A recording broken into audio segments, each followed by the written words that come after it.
So you're probably not walking enough, and I wasn't a little bit ago. I fell off the wagon, the walking wagon.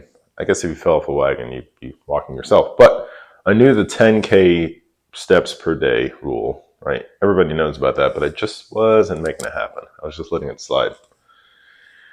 I had an attempt at 75 hard a little bit ago, or a while now, a couple of years, I think. But so it made it to where in my mind I thought, well, if I'm going to walk, it needs to be 45 minutes at a time, right? Which is a flawed mindset. Uh, but there were times in my life when I was walking a lot and I just kind of got lean / I wasn't too chunky on accident. The first time, I guess that happens as a kid in high school. First time was in college, and I was just eating whatever I wanted, lifting heavy though. But I was in the hot Central Florida heat, walking everywhere. And then I graduated, sat around, and I kind of ballooned up. Second time is when I went to college the second time.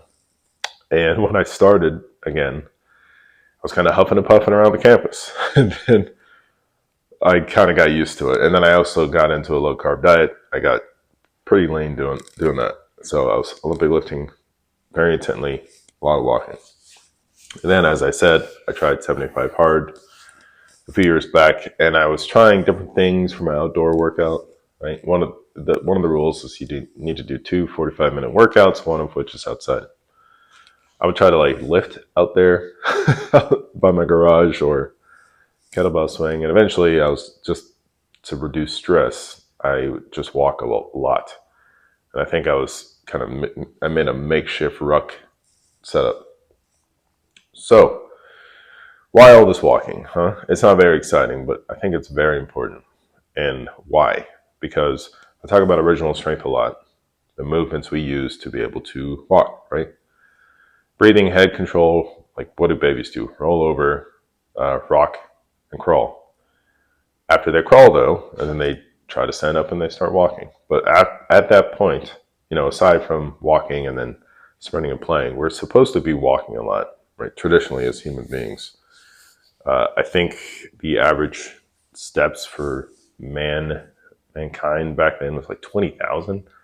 When you say it like that, it makes, okay, well, 10,000 isn't too terrible.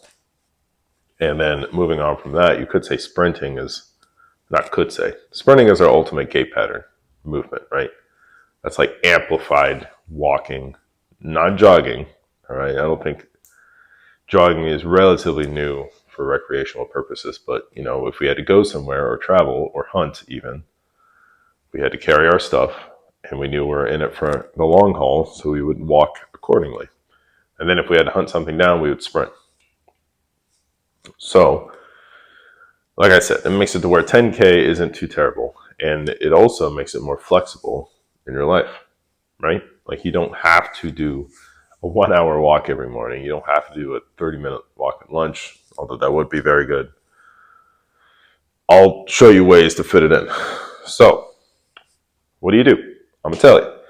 You have levels, but I would say, first of all, make sure, right, if you're watching this, we talk about the gym, make sure you set your strength training in stone. And I say that because, I love the idea of walking, but I don't want you to try to be hitting hour every morning if that compromises you doing a strength training session. At least have that in 3 days a week. And then chop your walking in half. Maybe do 30 minutes. If you're at a gym, go to the treadmill. If you're at home, walk outside, get some sunlight. And if you are a more advanced athlete, I guess you could say,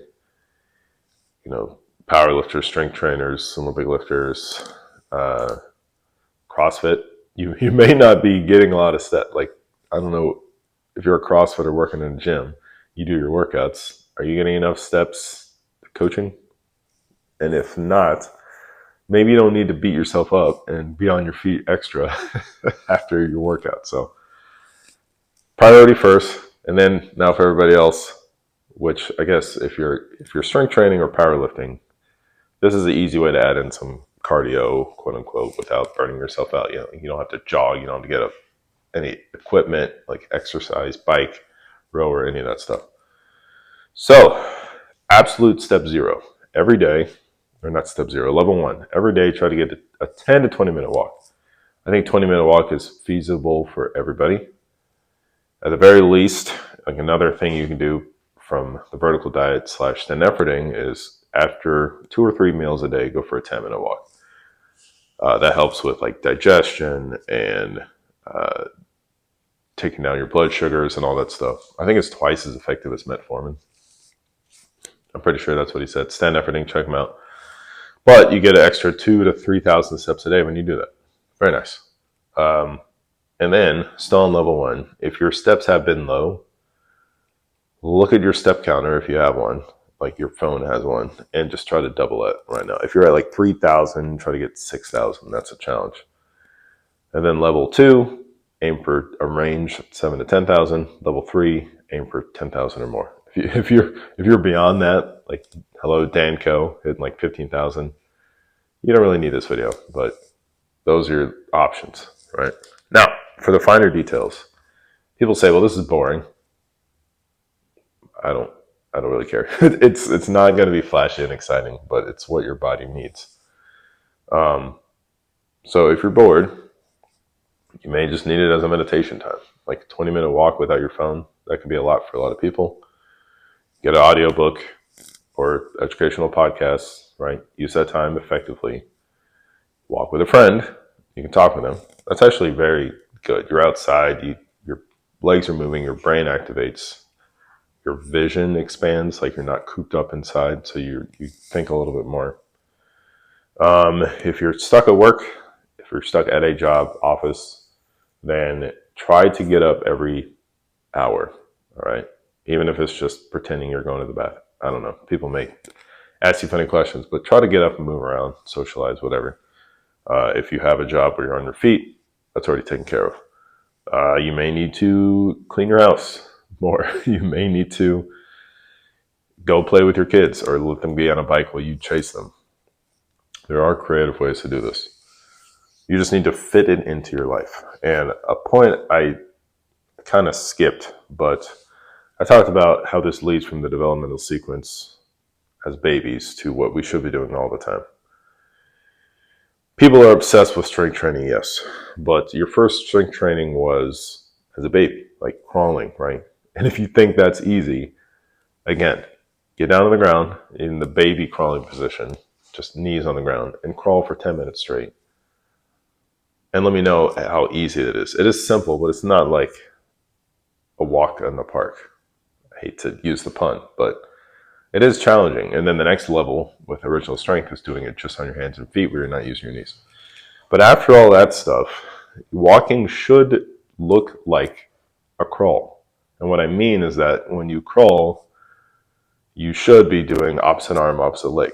When you walk, it should be purposefully opposite arm, opposite leg. If you ever look at a 1 to 2 year old, like a toddler, their heads are big, so their posture is good, but they walk with such like purpose, like their arms and legs, or especially the arms swing. And unfortunately for us, just, because of bad posture from sitting too much or, driving or eating or computering or just being on your phone, or no, I already said that. Or being on your phone while you walk, or just kind of not being in the habit. When you walk, so with the same with crawling, your midsection is working. Where you walk, it's supposed to be the same thing. So we're supposed to be using crawling to maintain at least some base level of strength, okay? That's why it's so important. Everybody just kind of dismisses it. Everybody wants to jump on CrossFit or get on an extra cardio machine or do something, or jog or do something intense. I'm just like, just do the most obvious thing that what we all led up to, and do work on that for the rest of your life. There's a reason why when you look at very old people, they walk a lot and they actually walk with their limbs, right? When they're healthy. So maintain that. Think long term.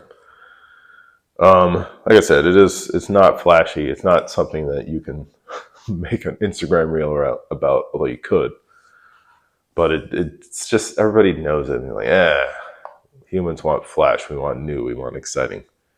Don't do that, right? I would rather you hit 10,000 steps for the rest of your life, then focus on some exciting, high intense thing that you may get hurt and burned out doing.